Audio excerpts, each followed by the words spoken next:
moto azali sika na ye babi ya sika na kati ya Congo ya sika vedi baleki biso na bokala toleki bino na bosika babi na Congo ya sika.net Congo ya sika.com www.congoyasika.net na www.congoyasika.com bandeko nyonso ba diaspora balobi ya sika eye balobi émission tchaka na kati ya Congo ya sika vedi ya sika eye na kati ya Congo ya sika www.congoyasika.net ou www.congoyasika.com congoyasika.com congoyasika.net c'est votre site congoyasika.com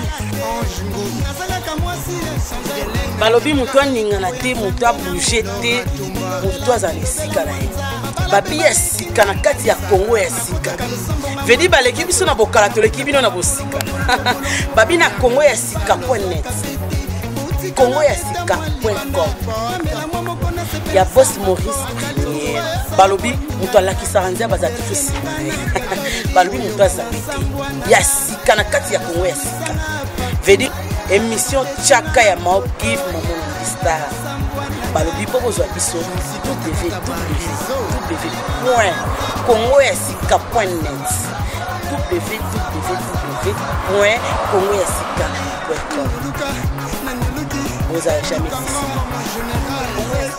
ça aye moko Maman Star ya très mystique donc bozwa biso après on est bino deux fois ye moko star la bino bolinami maudi Maman Star donc mikolo ko kabiso musika te ba star na bino ya tchaka bandeko na bino ko bolingami tozawa na bino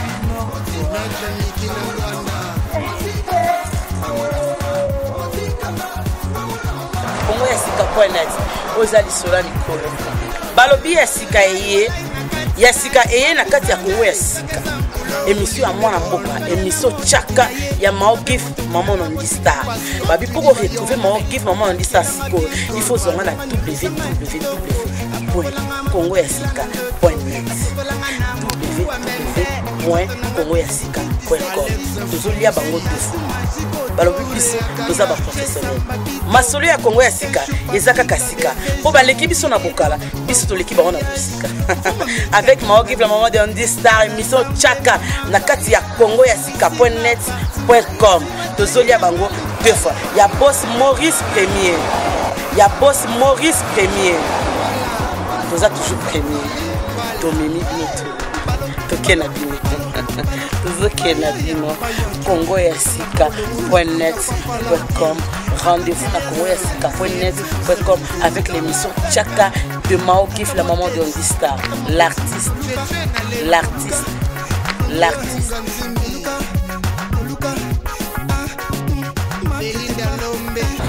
Voilà, merci beaucoup Bandeko Balanzi, Congo ya sika.net, Congo ya sika.com et à boss Maurice Premier. Donc voilà, pour le bino, on a eu celle qui vous a jamais déçu. On a quatre Afrique pour découvrir Congolais, puis pour découvrir Missal et Congolais, pour découvrir par personnes différentes. Donc voilà, pour les lots, on a besoin de découvrir ensemble. Voilà, merci beaucoup mon boss Maurice Premier et un partenaire officiel, il y a l'émission Tchaka de Maokif la Maman Star, Saint-Dona Makunga les sénateurs, le doyen Christophe Mafuta na Kata Paris, il y a Roger Byzance na Katia Allemagne. Oui, bah nani Maman Star à Bombay Bisso Lelo. Bonjour mon Tanzanie. Bonjour Maman Nzama Pambolo Makasi c'est Mao. Nzama Pambolo. Voilà, en fait, ngana ebio prophète na kombo na yo. Nangi bandiko bazolando na monde mobimba yo moko se présenter oza prophète nani. OK, comment ngai par la grâce de Dieu, comment ngai zali Kish Botono, bato ba ebinga bazona na Congo ba na komba tonton. Un jour, on a baptisé Père spirituel, on a appelé Sangoma Kish. On a dit que la famille m'aura bien, il y a moi bien, mais tant maman profite pour m'aider à problème. Alors maman lek nangai azaki garde corps président Mobutu. Alors ça là que makambo comment que bien la famille on a perdu un peu le lieu. Mais tant on a yambi Yesu père spirituel petit comme Kish ozana Bible papa Samuel, il y a Saoul. Papa Saoul a perdu qui ba Anne na Banès. Mais tant attendi Saoul par la grâce de Dieu à côté de Samuel prophète a retrouvé qui ba Anès. Donc c'est à dire que père spirituel baptisé na senga ba oh makambo perdre na vie na yo dignité honneur au perdant dans ma boko récupérer en na kata Yesu. Donc comme on a dit Kish na kata Yesu nazali pasteur titulaire il y a église Full Fire Ministries na français ba en plein feu. Alors nazali na rôle balwa cofondateur mais fondateur parce que père spirituel ngai a tout coup année passée année passée. Donc na Congo église à plein feu toi il a beau marché na église na venir prison. Alors na venir prison tabi Barumbo bon marché à venir prison côté Flambeau église elle est kuna maintenant on trouve comme une église Kamanyola autobenga martyr. Alors à Koufaki nazali qui assistant naïe na minute après c'est moi donc nazali ko la représentant mais en Afrique du Sud il m'a envoyé de bâtir église il y a plein feu pour Fire Ministry nazali siko titulaire dans le monde anglophone puis francophone nazali titulaire puis nazali na option où ils allaient fonctionner en ngai ils allaient pasteur puis fonctionner en ngai ils allaient prophète mais comme on a ils allaient Kish au bien un Kish frère Kish au Robin la Kish na aussi plein makas. Voilà, merci beaucoup Bandeko Boki pasteur à lui comme on a Kish. Pasteur, vous avez marié? Oui, Saint Mao Naza par la grâce nous a marié. Madame Nara comme on est fina Aza Brazzavilloise na pesi ba Brazzavilloise nyo son beauté. Au bazin na Mongali na poto na talangai na pesi ba beauté na au bazin na lycée. Na pesi beauté naza na père de deux enfants bazaba jumeaux oui na konka. OK. Voilà pasteur. Aux jeunes aujourd'hui pasteur Ndine. Ça c'est une très bonne question mais une question un peu ils ont difficile mais un peu compliqué parce que gestion gestion c'est facile gestion c'est le mot facilité quand gérer vie n'a pas la grâce n'a pas la grâce de Dieu n'a gérer vie donc n'angolo nzambe n'a pas gérer vie parce que ils ont facilité cause à la millier il y a qu'on gérer ba te belé et qu'on gérer yomoko et qu'on gérer famille na yo donc ils ont facilité donc on quel rôle par la grâce de Dieu. OK par la grâce de Dieu pasteur Kish olobi na Congo vous appelez église ah vous avez église moi comme balé ah tu as ton église d'Angola ouais plein feu na kin ton église on appelle église qu'on a kin na Bolobo église à première Kamanyola wana mais en Afrique du Sud nous a titulaire il y a l'église 5 tous à Kempton Park tous à Boxburg tous à Kensington tous à Yoville tous à Hillbrow tous à Limpopo tous à Makopane donc tous à na Koloba 7 toujours pensez au Kende na nani ona Bulawayo na Zimbabwe et pas wapi Nzambe a sungi mwana moko zimbabwéen ensemble ça qu'on a consacré donc ça na Zimbabwe tout on a 7 nous gérer ba leader 7 na église 7. OK pasteur yo trop jeune de ozo gérer l'église 7 na ba leader 7 na éviter parmi ba leader on a ils appellent oh baza plus âgé que yo bazali na rôle ba presque on va plus âgé que siko bango na no 7 leader wana 7 église pasteur est-ce que c'est facile vraiment? Ah c'est très bien, c'est une bonne question. Et ça facile, c'est difficile. Et ça difficile parce que et ça facile que gérer nyama moi au gérer au dresser moi ba dresser nyama mais ba dresser mutu ba dikakai. Alors première année tu as l'éducation moins 3 ou 4 éducation. Éducation est besoin de la famille. Mutu soit raté éducation à famille, il faut qu'il y ait une éducation à école. Éducation école sur à jouer en côté il faut ce que l'éducation à l'État ou de bien en prison.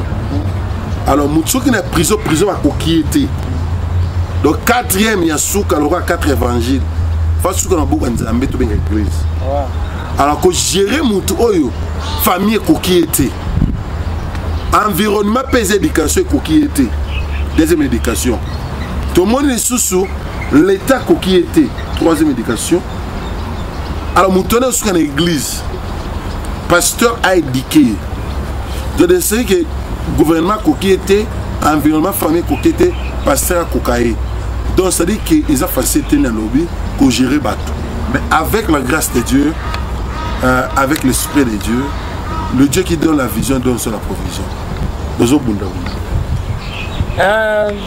passe à lobby bezo bunda par la grâce de Dieu et aussi bah vieux Richard moi na Congo grand frère propre donc voilà pasteur au bana ministère en américain na bandi au moni tous en a 4 appels le local bossera va tous en appel au sali tant nzamba bengi moto yambi yesu tous en appel au service tant au kinzamba bengi au service nzamba le protocole intercesseur va bien appel au service troisième appel to bien appel au ministère appel au ministère nzamba bengi au comme ministère to pasteur évangéliste quatrième appel to bien appel aux alliés à kufa moto pesa kufa les appels to bien appel mutakina au delà akokuta na nzamba ça appel nzamba bengi yaki pa na ngai molimo na ngai alors kolobaki appel au ministère na zuyango na 1999 sorry na zuyango na 1999 appel au ministère mais appel au sali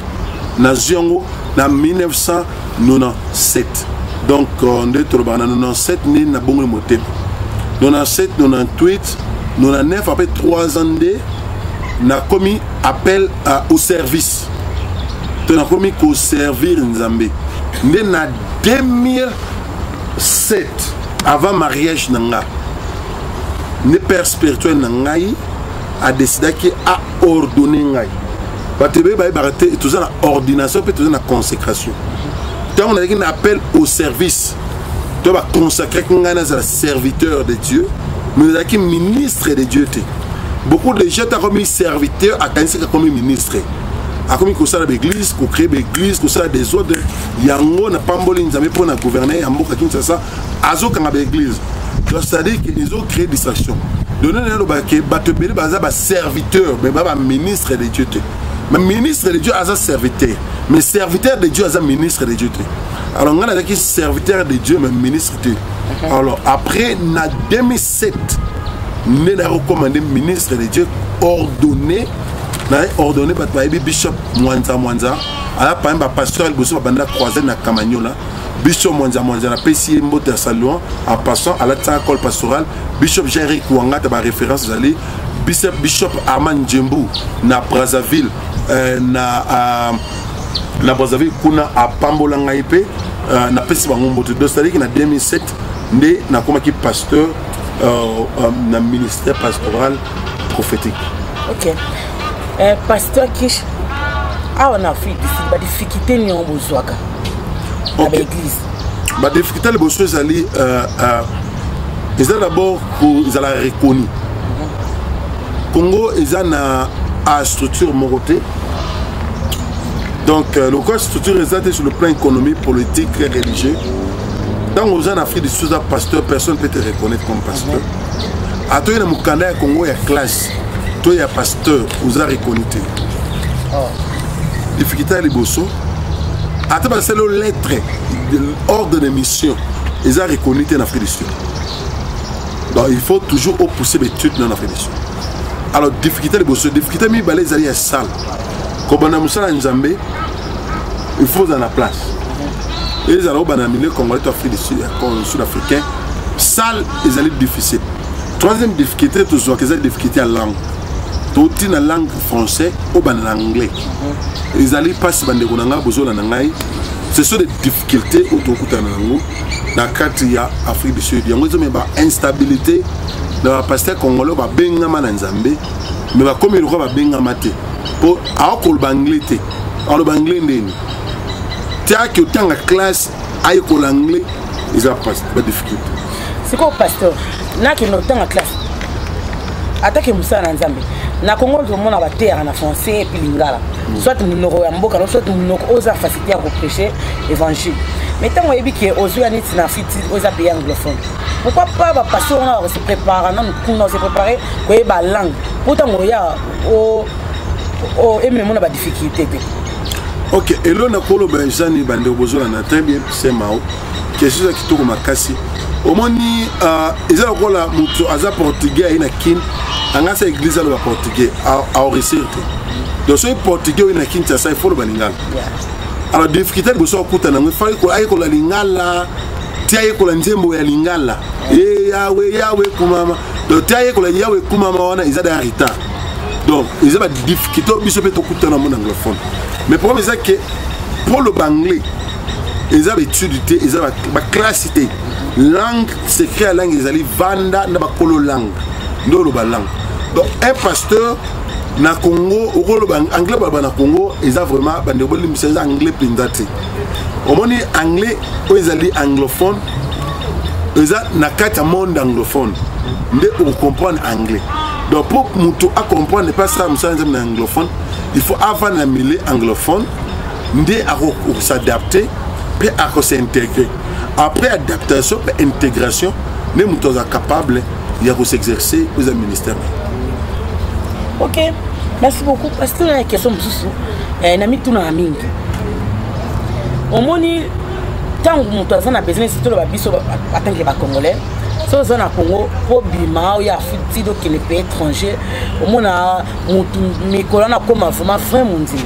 Ensemble la makasi ba veiller ba retraite trois encore visa au banda mais so asi visa bini banda et si li pona ye abosa ninzam ezani non une ma ko bon de la pona bato binisa mili mona si pesa apone bon ezali righteousness ndo ba en anglais tous a des sortes de righteousness dans la righteousness c'est non Abraham dans la righteousness c'est non Lot righteousness ezali be chercher premièrement le royaume des cieux et la justice. Donc, c'est-à-dire que justice, en anglais, c'est righteousness. Bon, alors, nous avons la justice selon Abraham, nous avons la justice selon Lot. Oui, ça, c'est Lot, tant qu'il y a un problème avec Abraham, tant qu'il y a un problème permet Abraham à que Sodome et Gomorre. Abraham a créé à longue un pays étranger à Boto Sodome et Gomorre. Lot ensemble, Lot a monté Abraham a eu victoire. La Bible dit que le roi Sodome et Gomorre n'a pas Salem.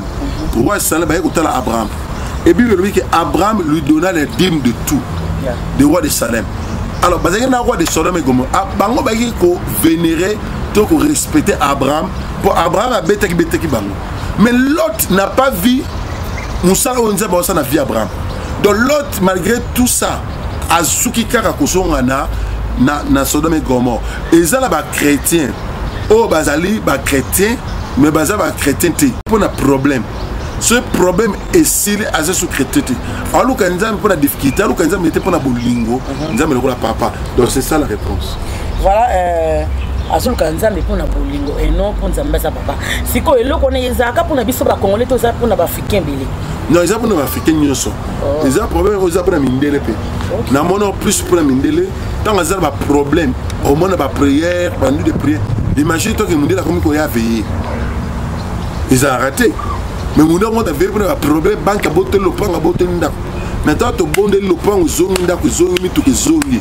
Moundé a commis à l'obar africain, ça a commis qu'on l'obar anglais. Anglais a commis qu'on l'obar pour yo quand même anglais on n'a pas. Donc Moundé a commis une occupation, à ce qu'on attend pour un Nzambé, pour un Zimbon. C'est-à-dire beaucoup de gens, parce qu'ils n'ont pas Nzambé pour les balas, pour les mitouka, pour les bandak. Mais je ne sais pas si je papa. Mais quand je suis pamboli, je suis nzambe. Il y a un miracle qui est soumis à l'église. Parce que je comprends que je ne sais pas. Je comprendre. Il y a une prière qui est temps pour me répondre. Bongwana. Amel Babi Bongwana. Prophète. Si vous visa, il faut que c'est une bonne question. Il faut d'abord apprendre nzambe. Parce que d'abord, nzambe est la source de tout. Abba. Abba na hébreu et la question papa ou la source et la ressource. Dans la démo ils ont la carte Abba. Abba la source et la ressource. au moins tu as des ressources, mais ressources ali au dali babilo kunyo c'est pour soutenir mais source ali provenance donc nzamba ali provenance à makambo nyonso pe nzamba ali makambo nyonso yango to kinare pas nzambe même visa nzambe kaka azana nyonso donc na visa za maboko nzambe mais à part ça on est problème étant ba visa ils a problème sous ils a qui est politique ils a problème sur un pays na biso ils ali na réputation mabe yango monike ba koinsa ba bloc wana parce que Congolais n'a pas étranger qui marque. Congolais ne respecte sa parole, ne respecte pas Oakomaka. Il y a un moment où Congolais perd la crédibilité sur le plan national et international. Donc, il y a un problème.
C'est quoi encore?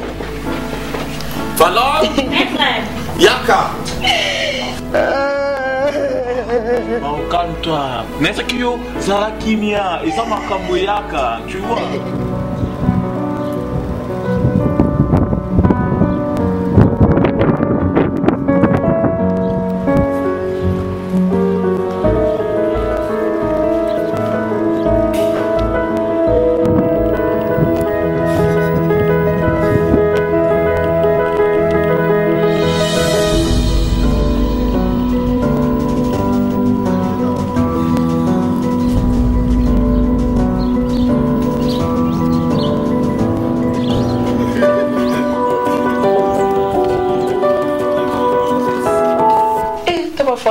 Petit nangai, pas de benzo la mboga ou non sur la moule on a moyen chouenge. Ça la cabo, on est dans bête de ah monia. Dans le comme tu n'as pas fait. Et nous niveau ngana ya no souffrir na mboga o. Tu n'as pas dit le ba la randa ba biso. Problème ta. Eh, ali wa petit nangai. Na neni? E ba valer na ngato monga. Neni? O putu ndibala. Ino kembala. Kama ngana ngati ya ngai. Misa ngana neni? Ya ngai. Ba yeni we ku feli pete.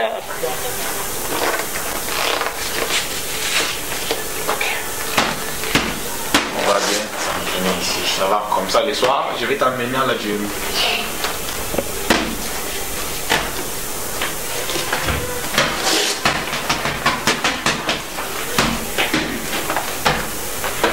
Tu veux qu'on puisse courir le soir? Tu cours avec moi? Oui. Ok. Ok. One.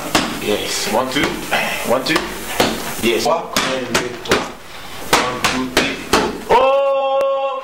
Feliz boy! Le message nous a pour ce moment, Dieu a petite sœur. Oh, Tony.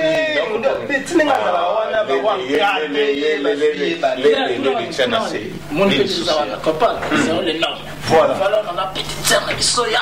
Palais. Il y a palais. Mais mon cher, je que toi que n'est pas tous on n'est pas on a moyen. Babolingo kutu ya mpia kele babolingo bala bala. Tuna ba webisa yo. Yo sa na liwa. Tuna bato ba kufa liboso ba yebisa yo. So ba beto so ba bengi ma oliwa. Na sirpena ta ba lobono bimisa. E bimatin, ngam na yebisa yo. Mama liwa pasi ta ba bele nyonso yo. Eza la likolo na yo. Ba kumbiyo. Pour la dégâts chaleur na moto. Si vous avez des gens beaucoup, ma lili, maman na si au secret. Papa, ils ont fait porte ma casse aux autres gagnants. Là le camaro. Aux autres camaro ça odias. Bongo yo la la ki za musala bien wala. Na ça que les amis na kusini kuna yo, na habite ça au gagnant. Là le camaro. OK ne wapi? Ah, alumana wapi pesa yo. OK ne wapi? Ya to ukie tata.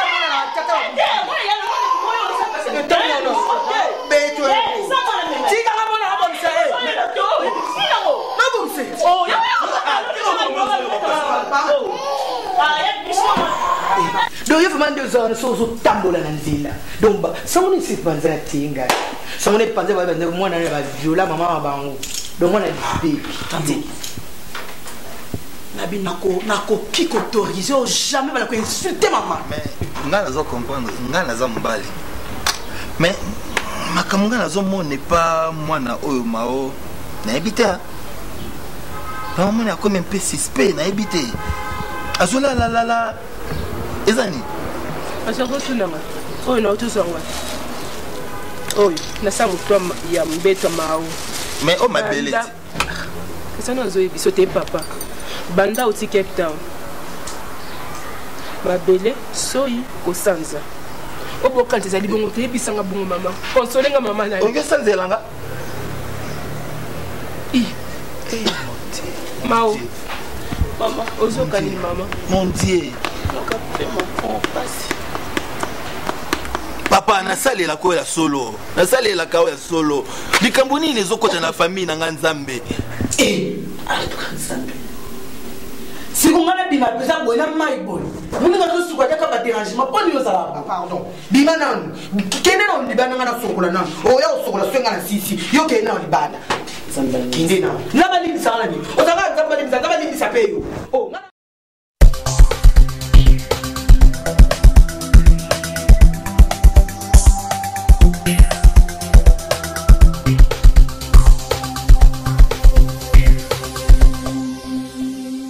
Donc voilà, merci beaucoup à Papa Kish. On a profité pour le billet Kambuya congolais. Congo, attaque Moussa Nanzami. Congo na biso. Pour raisonner pour notre Congo. Attaque, bon attaque passé, on attaque congolais. Pour notre Congo. Parce que tout le monde a peuple congolais les amis. Peuple congolais là parce qu'il y a là. Ah bon? Peuple congolais là parce que ça a besoin là. Ce que vous voulez, vous voulez nous péter. Donc, c'est simple. Le peuple congolais a un sambela, mais le peuple congolais est bien zambeti. Le peuple congolais est bien fonctionnel. Nzambe aza ningi biso zokanisaka te. Nzambe aza nzambe ya loi te. Nzambe nzambe jugement te. Nzambe nzambe grâce. Le peuple congolais est bien nzambe wana te. La dimension il y a grâce de deux. Peuple congolais là parce que peuple congolais azali azo sibi.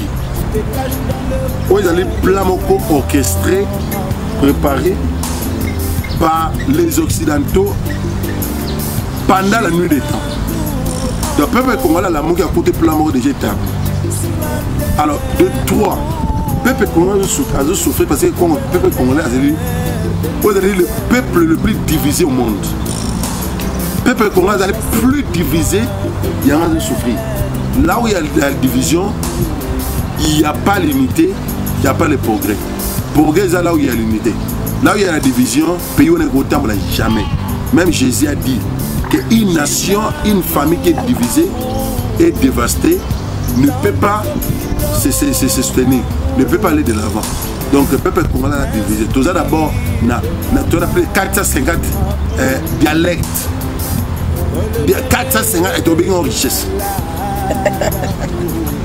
Donc même ceux qui ne sont pas Luba, baluba bango bana ba diviser soki pe ba Congo batando ba ndibu ba munoko moko te soki pe bangala o mungala ba moko na bangala no ba na diviser soki OK na est bango ba diviser donc c'est dire que pe Congo a divisé par rapport à langue mais so terme mundele so na fait anglais mundele a espagnol à comprendre la puissance ya langue donc tant vous comprenez qu'il faut tous la langue moko tous a soudé pas là où tout le bas munoko moko te tous a divisé mais pendant que tu as divisé tout bomana parce que tu ne se comprends pas babel bandu baki ba langue différent ba panzanaki peuple congolais panzan parce que tu as la langue moko réponse donc voilà babi peuple congolais et panzani pour tous la langue moko te et là on ni ça et tout la langue moko balobi to abana mutu moko biso nyoso bakoko na biso adana eve tout ça ba congolais otika na congolais l'étranger linga ndeko no congolais lelo prophète que comment congolais à l'occasion le côté ka boye wana problème ti mais ya kena nika tisika loba on dirait ki songi pe mama cha mwana na oka yemba ngwa bi 6e chantier on dit bozui moko pe boye lo mo asike mana ko ki mutema mabe congolais peut être bien étranger faut ça mutema mabe parce que ça il la kelma mabe to ni non eza eloko oyo peuple congolais kuti peuple congolais la moki nango eza eloko ebandi na bakoko na biso bancêtre omoni peuple congolais sotali histoire ya Congo d'abord royaume Congo eza divisé na bakongolais Congo na ba c'était Congo ya ka Congo alors bato babi histoire parce que na tangi na peine bato babi histoire va comprendre que Angola est Congo. Bato batangi histoire va comprendre que Brazzaville est Congo. Bato batangi histoire va comprendre que Congo est Congo. Nous sommes un royaume Congo, mais comme un pays différent. Donc question mark. Côté Makamio c'est bandé Angola. Alors Makamio est bandé on est la sémence. Au biso to botem to côté nango. Yo muluba, yo Congo, yo Mungala. Auto Bosana, même l'Afrique du Sud bien Zulu. Zulu et la Kissi Nord. Peuple noir à haute na Nord. Sommet na Nord pour les amis ndele. Monde arabe bazarab jamais na groupe africain. Pas jamais na union africain. Monde arabe bazar na monde arabe. Outal Égypte, Maroc, outal Algérie. Bango ba parti na monde arabe. Ba benga bon ba arabique. Ba réunion na bango za na monde arabe. Bazar ba africain. Biso to za na Nord. Tu quittes na se so tali kolo za désert tu quittes pour na luka ba terrain aride tu ba bazo kima to za peuple moko maintenant on doit comprendre ba langue oiseau lo baboui ba langue de diviser mon doit okuta biso de diviser mais mon doit à s'infiltrer à aider biso tout se diviser sur ma casse parce que so bo lo ba langue moko te bo se comprendre les ça facile boina donc ils a source il y a peuple congolais voilà ils a source peuple congolais on est à Kibongo prophète Kish donc voilà profite na pesa mbote pa pasteur nanga pasteur Daniel Mabaku na Lubumbashi pasteur Emmanuel Faya pasteur Justin et na prophète Percy Boulo à partir à Londres prophète toujours continuer là est-ce que moi défi mon peu pour ça en église au moins les gens écrit mon pour l'église donc bango na baza quoi bato kala église na bato asika l'église est-ce que vous comprenez un peu bleu comme bon au moins ni bablo kwana isa typiquement africain na église za majorité za bleu blanc ndele dans la monde en partout là où nazar ba noir na monde en par groupuscule pourquoi ba groupuscule ils a vraiment langue de écrire au moins dans l'église baluba bakangam na baluba bakongo bakangam na bakongo bangala bakangam bangala au moins ngo so ke o vérifier na Congo l'église wana so ta passa mo luba mo baluba so passa da mo ngala mo na bangala ebele so mo na passa mo Congo au moins ba onze ba drapeau vert blanc ba Congo donc ça dit que ça problème ba division so ko mo ngala côté l'église wana au moins mo ngala pa lu ko bangala bakanga ba ko na bango alors ba komi pe ko sala mo likelemba na bango ozomo ba komi ko tonga donc c'est à dire que ba komi ko se protéger donc ça problème langue nde bomi. Mais prophète, attaque ou langa ngwe bomi. Et on attaque Moussa na nzambe comprendre que l'église non et comment na biloko moi bon parce que beauté à bisobi l'église tout ça bana tata moko maman mo biso histoire lukaka elongi tata non dans luka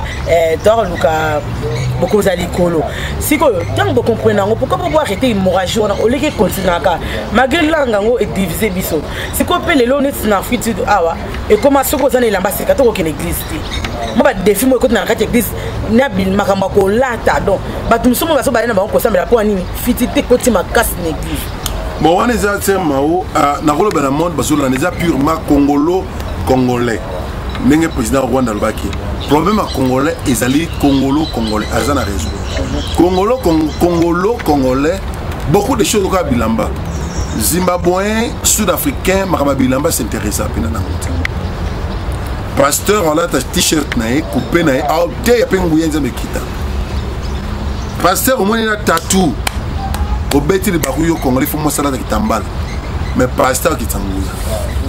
Donc kena koloba na biloko bilamba eza purement congolais. Pour la ko arrêter hémorragie wana. Solution eza nini? Solution ya liboso eza que bato ba bongo na no metema. Bato bazali ba faux vrais chrétiens. Donc c'est-à-dire qu'il y a beaucoup de païens dans l'église. L'église est remplie par des païens. Alors il faut bato ba bongo na mitema na quatre églises. Église tondi na ba païens. Donc faut bongo na mitema. Des problèmes aussi. Le voilà, babi, bon, on a un thème, des problèmes aussi là. Pasteur, Bamsou n'a tout noté, qui est sur mon bout, et le mot qui n'a posé à Kolbanga a tout noté, comme ça, on a bazola dans le monde. Ah, merci, c'est Mao. Et l'on a Koloba dans le monde, souci n'a ngaï. Les alliés, n'a pas dit, n'a fait du sud, église basée dans Boxbeck. Ils ont notre train 152. North Rand Road, Boxbeck, South Africa. Voilà, merci beaucoup, papa. Dans vos oloba, donc qui exprime mon retenu dans ton question, mon papa. On a attaqué le Sahel. Beaucoup de gens parce que Congo, on a un mot et comme bien. Et on a un salle de bois, on salle de bois. Mais ça, c'est bétami bois. Ben, nous sommes à couper bois. Et comment ça n'a pas mboka na biso moko emoto komo banga to kombe na pasi susi bande ko babima kala na Congo bakoma banga ozonga Congo attaque musana nzambe ko lobani. Ah, ça c'est une bonne question. Bato ba na Congo ba malam. Bato ba na Congo ba osibi. Lokola yona nga to osibi. To osibi to ya ba sujet apparent. Mais tout en français. Sujet et sibi sera action à verbe. Donc toi sibi action à verbe. Donc comment est-ce sibi verbe et ça occidentaux. Comment est attaqué par rapport à la richesse, le potentiel. En fait comment est richité. Comment est pays richité, comment est pays pauvre. Mais comment est pays où il potentiel. Potentiel et ali action to activité non utilisée. Comment est le diamant or? Mais mutalière a diamant zati, mutalière or zati. Mais le problème est que le Congo est tout ça maillé l'été. Les Congolais ont une idée comment transformer le diamant comme l'or. Le peuple congolais et l'or ils ont manqué les années dans la canne. D'abord, le peuple congolais a des conséquences parce que Mundele a imposé loi dans le Congo. Américains, européens. Tobenga bango, ba faucon, ba monsieur benga bango, ba bailleur de fonds. Mon bailleur de fonds, ils ont un faucon. Faucon, c'est une ndeke, on l'a ndeke. Mais faucon, c'est une ndeke, c'est plus rapide que ndeke. Même plus rapide que aigle. Ils ont un faucon. Congolais, ils ont le rôle là, vous y, moineau, bandeka, c'est ndeke comme casse au liaï. Alors, il y a le peuple congolais pour la solution. Et là, le peuple congolais, il faut accommoder un niveau. Il y a un belé. Le peuple congolais, il faut un belé. De deux, peuple congolais, il faut un congolais. Quand tu as raté, tu as Muluba au Congo. Et comment, Yosa Wapi, Yosa Muluba, attends, tu as Muluba, Muluba Wapi. Muluba kananga to ya Mbujimai. Nga kabula sona ki Muluba za kati. Omani division na Congo. So mutabya Muluba ma osuka ka wana to tuna ya wapi. So mutetuna abina mu Congo tuna mu Congo wapi. Mundibu to mutanu to ya wapi. Oza Kisantu to za ya Mbanza Congo za wapi. Donc Congo so tuna na mu Équateur ya wapi ya nord to sud. So bina ngala ya wapi. Ya badolite ya wapi ozo mona division za na Congo même biso moko bolingo yango moni mundela profiter peu Congolais bumaka Congolais alors elonga la senga solution za Congolais to tikana ba biloko na otherwise Congo ko kabwana yango bani ko teka Congo na ko senga solution bolingo deuxièmement to linga mabele Congo. Troisièmement, tous les Congolais ont raisonné pour développer l'agriculture, paix, élevage, il y a sous éducation. 90% du peuple congolais est analphabète. Le pays ne peut pas se développer n'a pas analphabète. Jamais. Donc, éducation dans le Congo, primaire, secondaire, il fait Afrique. Donc, il faut permettre au peuple congolais, après 20 ans, le peuple congolais peut raisonner. Ceux qui primaire et secondaire, ils ont frité. Le peuple congolais a nulle part. Après un siècle. Ok, merci beaucoup Bandeko Balandi. Je crois que Bolandi, c'est Nzambe. Na oya lobi. Merci beaucoup papa. Na sepe mingi. Ya. Olobi likambu ya kotonga, kobongisa. Na kanisimba moko na pasta Emedo Kabango, le pasta fashion Nzamba Liège. Ayaki na kim pendant 3 ans babengi bapesi kombo ya molesi ya bana Congo. Asali bilanga na Congo. On peut imaginer moi na poto yé moko na mutuka na liboso. Akumbi pondu na sima ki nokoteka bakitambo magasin na babandal. Voilà Congolais comprendre que non pour mboke tambola pour mboke tonga pour mboke telema il faut mutuno so Congolais no so abakisa moi implice na ye. Le docteur Pasteur Emedo Kabango, le pasteur fashion babi Nzambe à Liège quoi. Emedo Kabango molesa bana Congo 3 ans na kata Congo mutu kete kamite et l'ambécité d'intensité très très. Donc voilà, merci prophète comme na souka émission na biso moi mbote na ba oya yo et puis to prospérer ici aussi. Mbote na ngai elboso na pesi merci na Sœur Mao oyo ya permettre tant na yi alukanga place nazali. Nzamba pambola libota na yi émission oyo nzamba pambola yango. Nzamba pambola pe www.congo yesika.net Congo yesika.net.com nzamba pambola bino Congo yesika.com nzamba pambola bino bozola na ngai tous les combattants na monde nzamba nanga pambola bino tous les Congolais na monde nzamba nanga mona bino nzamba pambola mutu nyonso so lité pona Congo ebonga ya bino angwana na pambola pasteur Richard oyo yazanga tozani ensemble nzamba pambola ye na pamboli mwasi na ngai Maman Fina, mère de Jimo, Brazzavilloise. On a profité pour ça, mbote na tous les Brazzavillois. J'aime les Brazzavillois. On a appelé pas Brazzavillois, mbote tous les Brazzavilloises et Brazzavillois. Balobara français qui toque. Zaba pas mon Brazzavillois, bazolanda émission où on a monte. Zaba pas mon labino, zaba pas place Zolanda. Na pas mon Odombo, place Zolanda. Na pas mon Yangwana, Yayo Mitano Yangwana. Na pas mon bandeko bazana Canada. Après si bino mbote na pambol bande ko ser dalil na Canada na pambol bande ko États-Unis na pambol bande ko na France bino na monde Nzambe ya basakoli Nzamba bakoko a pambola bino. Merci, à la prochaine. Voilà, merci beaucoup Nzambe ya bakoko Nzamba basakoli a pambola ba journaliste nyonso ya Congo ya sika na kati ya Suède poka ya Fioti na Liliane Mundeka mère chef Bobo la triple Stéphanie Mwana Souka et merci beaucoup Navier Richard Mwana Congo ainsi que les sénateurs Dona Makunga Fifi Kongolo ma copine de dedans Naza Sarkozy Olivier Momo na Katia Bundes les boga et les gesanga di passa binonyosto na boss nangai Maurice Premier balobi boliki biso na kala biso toliki bino na sika Congo ya sika www.congoyasika.net.com. Mais merci beaucoup. Na grand frère propre. Ya René, Balobi René, Babi Venanga René Ligno Kwatembe. Venanga René Ligno Kwatembe. Tozen na kati ya Jobo Awa. Babi c'est que bien. Yannick Malé.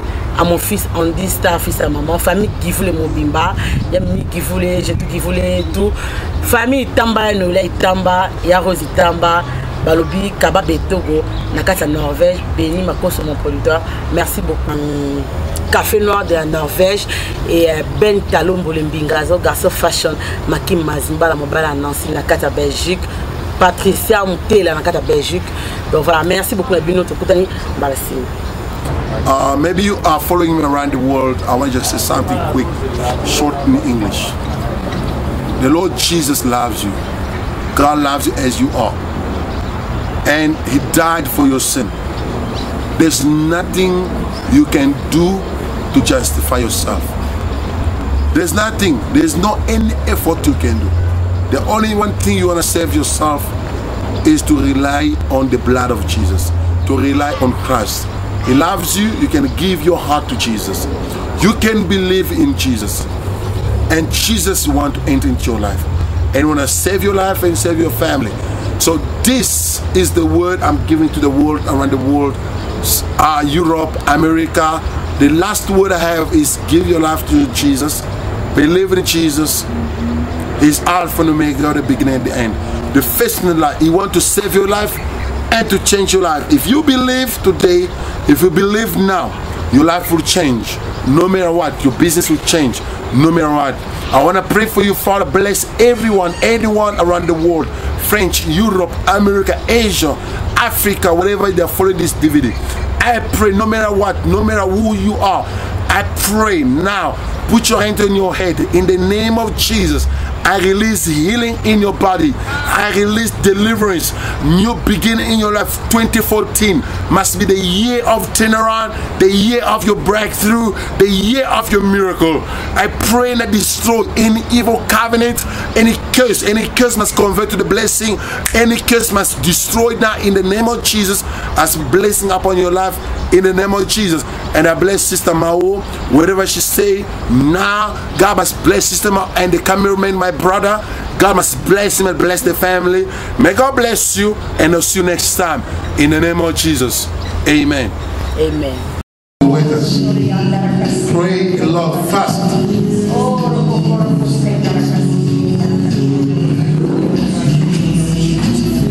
Grace of God. Grace. Touch. Let's go right now. Power of God. Power of God is upon His life. In the name of Jesus.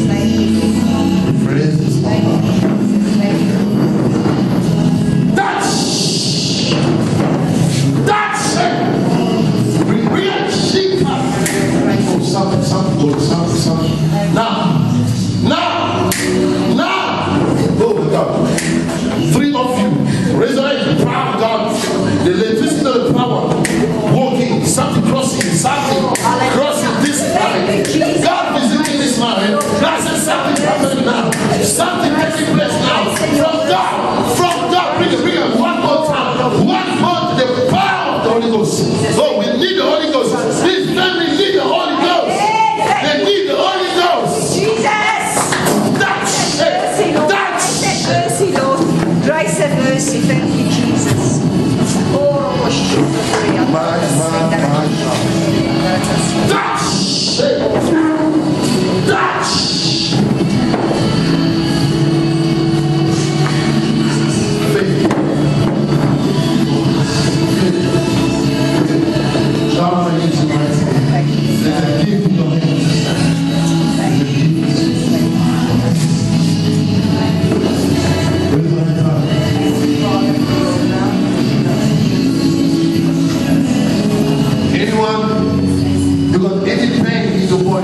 Lay your hands in that place. If there's any pain, touch that place. I'm going to call my brother and I'm going to pray. Touch that place and I'm going to get this strong faith. Name. I want you to lay hands. If she was paying the bank, head, lay your hand there, close your eyes.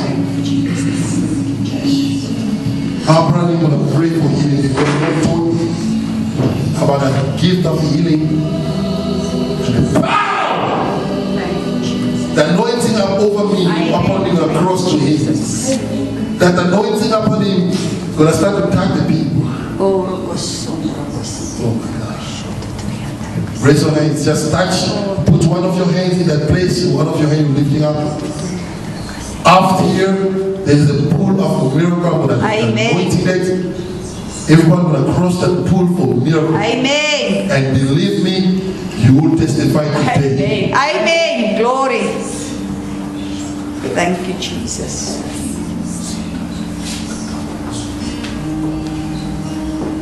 Lord, we're standing before you this morning. And as we lay our hands on wherever we have pain, we know that Jesus' stripes on the cross, was given for us to heal any pain, to heal any sickness. Lord, I declare this morning, by your stripes we are healed. Amen. And we thank you for that in the name of Jesus. And I ask everybody to take it now. In the name of Jesus. Amen. Thank you, Lord.